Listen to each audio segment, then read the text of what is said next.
The information and services contained in this program are intended for educational and entertainment purposes only and are not intended as investment advice. Producers of this content are not responsible for the accuracy or validity of any information contained herein. Please consult your financial advisor prior to any investment decisions.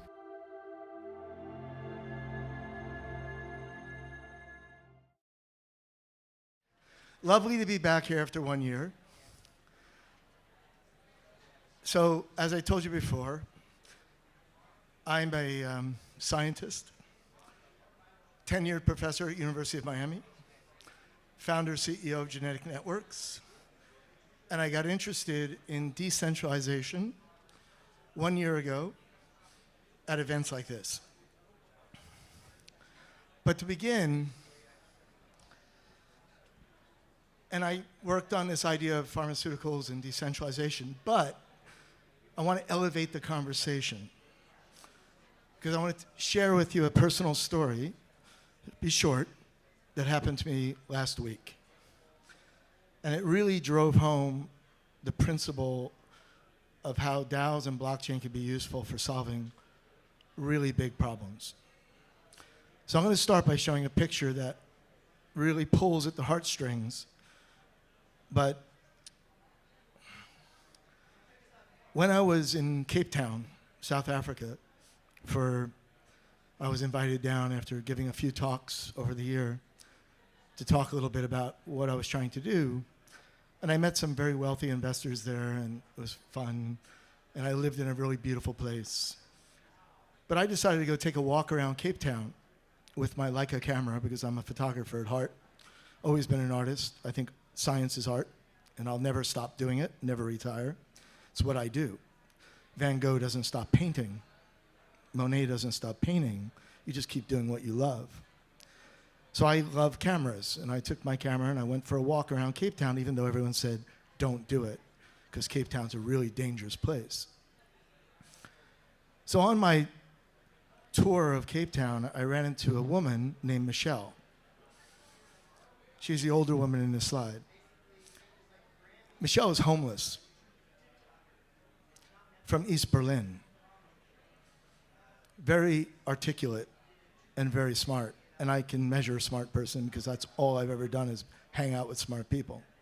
My partner's a Nobel laureate. But I was impressed by the way she could handle a conversation and that she actually knew what blockchain was all about. Why was she like that, I asked. How did you get in this position? I love animals. She had a little cat with her. I had a business around that. And then I got in a terrible car accident. And I was in the hospital for 3 months. Lost my business. When I got out, I had nowhere to turn. I didn't have a family. So I ended up being homeless. Ironically, we were sitting in front of a church having this conversation. And when I realized she was my poster child, in a sense, for what I was trying to do, not with just medicine, but with water, food, and shelter as well. And I asked her if she'd be okay with me showing a picture of her. And she said, fine. There you have it. But while we were talking, another young woman walked up. And that's my friend Roxanne. She's also homeless, about 30 years of age. Why is she homeless? Because her mother died when she was 2, and her father died when she was 10. For 18 years, she's been on the street. And she started to cry for minutes in the arms of the older woman because I talked to her. Because I was actually having a conversation with them. And they were articulate, both of them. No one pays attention to them. And as people came out of that church on a Sunday, they pushed them aside, and I saw it. So without belaboring the point, I realized that DAOs, if done the right way, could end up being a wallet owned by the people of the world to solve big problems like water, shelter, food, and medicine, where my life has been spent for 3 decades plus trying to generate drugs to save lives, which I successfully did, in my opinion, of course, these past 2 years with the pandemic. So let's switch gears slightly. We can come back to this question. But what are some of the biggest problems we ever face as humans? Well, I think by now everyone knows. The biggest one was COVID, pandemics. We've only seen one in our lifetimes, probably. There's been others, and there will be others to come. Do you remember, or are we forgetting already? Nobody has masks in here, right? Everyone's forgotten. It's all good until it does happen again. And the biggest drain to our economy and our livelihood was lockdowns. Not to mention the 8 million lives that were lost. And I'm sure some of you have someone you loved lose that person during the pandemic. So that's a big driver for people. Imagine if I told you I could find a drug to prevent death from the next pandemic. Would you guys be in? Would you give $100 to do that? I think you would. The problem is the utter complexity of getting that job done. I can tell you, I know pharma, I know biology. It is hard to make a drug. People spend hours, years, billions of dollars to make a drug new, because the only way they can say they can afford it is if it's new and patentable. Well, without going into any details, we figured out a technology to repurpose medications that are already safe, cheap, and available. That's where we come in. We can change the equation. So, what did we do? Well, we found 7 drugs for COVID, one of them which worked in a clinical trial out of Brazil to reduce hospitalization and mortality. It was mentioned earlier, fluoxamine. We wanted to bring it to FDA. They said, no, you didn't do the trial well enough to get FDA clearance, so we're stuck. But there are other drugs I found that are even better, in my opinion, and we need to drive those forward. But guess what? Big Pharma won't license those to us yet. So pressure has to be put on, and we will do it. But collectively, as a people-driven project, it could really get done. That's what I believe. That's why DAOs are important. Transparency is important. So you might say, Gennaro, that's all great, but how the hell did that even work? Well, I told you earlier today, for those of you who might have been here, it's already been proven. It does work. And it was done by a very, very novel approach by the Cystic Fibrosis Foundation. Look it up. It's history. Bob Beal, CEO of the foundation, 10 people, raised $250 million. They made a contract with one single company in San Diego called Aurora Biosciences, which was just like my company, a screener, an assay developer.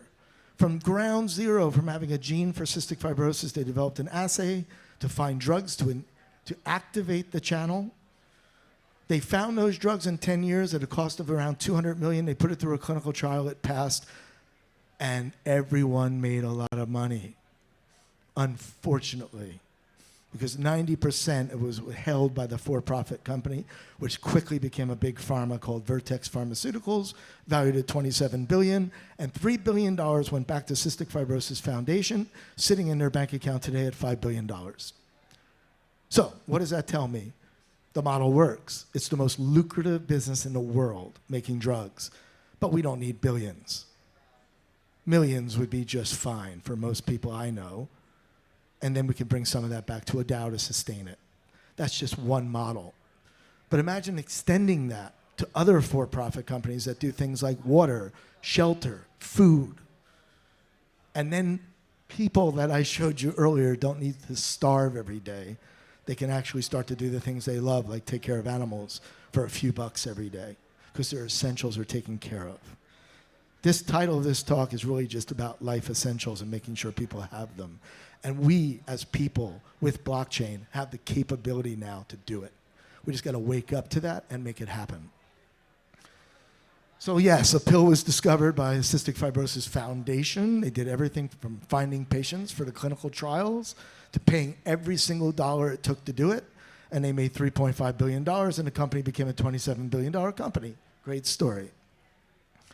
So how do we go about doing this in a rational way? I'm a scientist. I think rationally. That's what I was trained to do. It's a cute picture. I love it. My journalist found it. I love it. To me, it symbolizes the connection between a for-profit company and a DAO, making the story complete. Others argue we don't need centralization with DAOs. In my mind, that's crazy. Would we have an iPhone in each and every hand if it wasn't for Steve Jobs pushing the envelope and getting that done? Are you telling me that founders are not necessary to drive innovation and get things done? Are you crazy? That's the only way it gets done. Forget the non-for-profits. Couple a DAO directly to a for-profit. If the for-profit screws up, you cut them off. Get another one. Do it through milestones. Get a board of Gandhis and Nobel laureates and advisors that know what the hell they're doing and don't pay them. Have them do it because they give a shit about saving the world. I have those people. I can get those people. They've already said they'd sign on. I've worked 40 years doing research. I know good people. Our work led to a Nobel Prize in 2001 on cell cycle. I'm proud of that. My wife was part of that as well. I want to bring that to the people. Use it to find the things we need. So in closing, that's the founder. That's the guy with the last puzzle piece that can fit in that world of decentralization and bring the for-profit company to decentralization so the royalties are profits generated by a real company that has real revenue and real profits can be realized.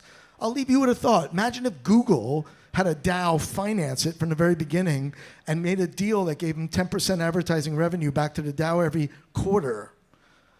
For fun, go look up to see how much money they made last quarter at Google or Facebook. And imagine if 10% of that went back to a DAO. You think Zuckerberg would be any poorer? But imagine how rich the DAO would be and how they could do things with that. And don't think about making individual gains from a DAO. Think about how a community can be enriched by a DAO. How you can empower a community to get stuff done that we need in this world, because if we don't, there's more people that are poor in Cape Town than there are rich. One of these days, they might just decide it ain't worth waiting. And then we have a big problem. And where do you think pandemics come from, if not from people that are not nourished, that don't have water or food? That's where it breeds. I'm a biologist. I can tell you right now, that's where Ebola comes from. That's where these viruses come from. The front line of that is the World Food Program. What's the biggest problem in the World Food Program? People starve because the ports got closed during the lockdown. And do you know that? Does anybody read about that? But that happened. I talked to David Beasley about that. Lockdowns are the biggest problem. So, I don't want to drag it on, but it's time people wake up, start thinking about how DAOs and blockchain can save humanity. So these people, Michelle, Roxanne, and Ginger, the cat that brought me together with these people because it was acting like a dog, can be saved, can be helped, because they can offer something to humanity. These are smart people that have a heart. And to be quite frank, no one gives a shit what I saw. But I did, and I talked to the priest at the church, and I said, isn't it your job to take care of your community? And do you have water, shelter, food, and medicine? And why do you have that? Because people donate to your church. And he looked at me like I was a bit crazy, but on the other side of the coin, he was like, man, you make a lot of sense. Let's stay in touch. So he's my boots on the ground, which he should be. As a church, you think these people have cell phones? The only way I can get in touch with them is through the church, like it used to be. How I found my family in Italy, through a church. We got to bring that back. Everybody needs to start to think about how we help these people. It goes well beyond medicine. It's about everything that you need to live in this planet. And nobody should be without. We have AI, robotics, technology to change that. Let's do it. Mic drop.